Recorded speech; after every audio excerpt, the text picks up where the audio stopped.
December 1942. Winston Churchill stood at the edge of a quiet London street, his cigar clutched firmly in his hand, eyes fixed on the scene unfolding before him. Outside, winter clouds pressed low against the rooftops, casting a gray pall over streets still scarred from the Blitz. But there was movement now, an unfamiliar rhythm, a pulse of energy that the city had not felt in more than 2 years of war. American soldiers were marching through London. For Churchill, this was no ordinary parade. He had seen convoys of tanks, shipments of food and munitions, fleets of landing craft and planes arriving from across the Atlantic. But those were abstractions, numbers on paper, reports from generals, logistics spreadsheets and strategic plans. Seeing men, real, alive, young men, marching in formation through the streets of the capital, it was something else entirely. It made the war tangible in a way nothing else could. Churchill had spent the first 2 years of the conflict watching Britain stand almost alone. The fall of France in June 1940 had left the country isolated, the Soviet Union bound by its non-aggression pact with Germany. The United States, despite Roosevelt's sympathy, had remained officially neutral.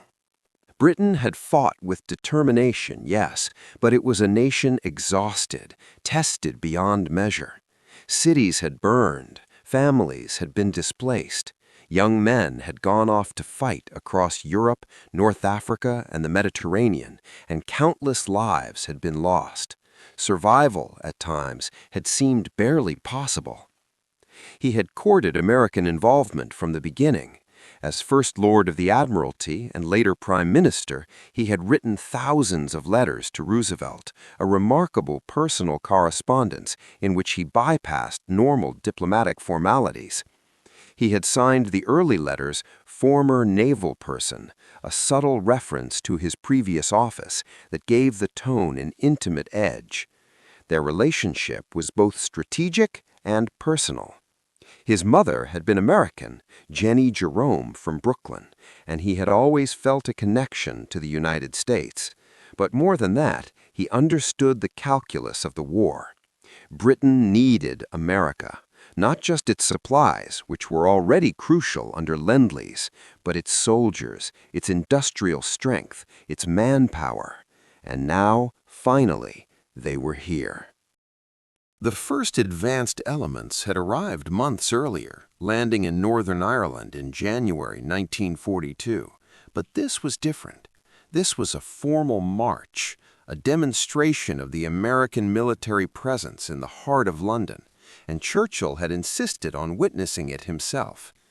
He positioned himself where he could see the troops pass clearly, where he could take in every detail. His staff knew better to interfere. They understood that moments like this were deeply personal, even for a man as public and indefatigable as Churchill. The columns approached. Thousands of men, young, disciplined, carrying rifles, wearing helmets, their boots striking the pavement in a measured cadence. They were farm boys from Iowa, factory workers from Detroit, clerks from New York, men who had never left home, now marching thousands of miles from America to stand alongside Britain in its hour of need. Their uniforms were neat, their rifles polished, their bearing was confident, fresh, eager, untested, and unafraid. The streets were lined with Londoners who watched silently, some clapping, some waving, some craning to catch sight of a column passing by their building. Children called out, and the men smiled and returned the gestures, maintaining formation even as the city watched. Churchill's gaze moved along the columns. His eyes, often so shrewd and calculating, were unreadable. Those nearby later said they saw tears. 2 years of standing almost alone, 2 years of speeches, meetings, desperate planning, watching young Britons fall in distant campaigns, it all converged in this moment. And now here was relief, embodied in thousands of American soldiers. A colleague dared to ask what he thought. "When I see these young men," Churchill said quietly, his voice low but steady, "I know we are going to win this war." It was a simple statement, but it carried weight far beyond words. Churchill did not deal in simple optimism. He understood the enormity of the challenge. Germany had conquered much of Europe. Its armies were vast. Its industrial output is staggering. Britain had survived, yes, but survival was not victory. Victory would require allies, fresh armies, and enormous resources. And now they were here, marching in formation through London.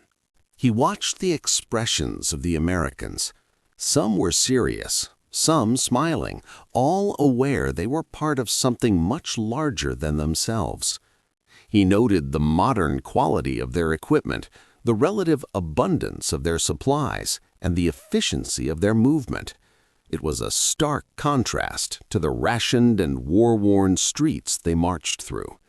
And yes, there was friction, rumors of overpaid, oversexed, and overhear, but Churchill dismissed it with a flick of his hand. Friction is inevitable when two groups of young men meet, he thought, but they are on our side, they are here, and they are ready. The march lasted over an hour. Column after column passed. Churchill stayed, watching every regiment, every squad, every man. He seemed reluctant to leave, as if the sight itself replenished some well of hope he had been drawing from for years. When the last men had passed, he turned to his aides. "Arrange for me to visit an American base," he said. "I want to meet some of these young men. I want to thank them personally." Over the following months, he did. He would walk unannounced into camps, speak to small groups of soldiers, ask them where they were from, how they were adjusting to Britain, and whether they were being treated well. The Americans were often startled to see the Prime Minister among them, recognizable instantly by his round face, bulldog jaw, and ever-present cigar. He shook hands, made jokes, asked questions, listened. He wanted them to understand that their presence meant more than just numbers or machinery. It meant hope, strategy, morale, and survival. He found a group of men from Texas.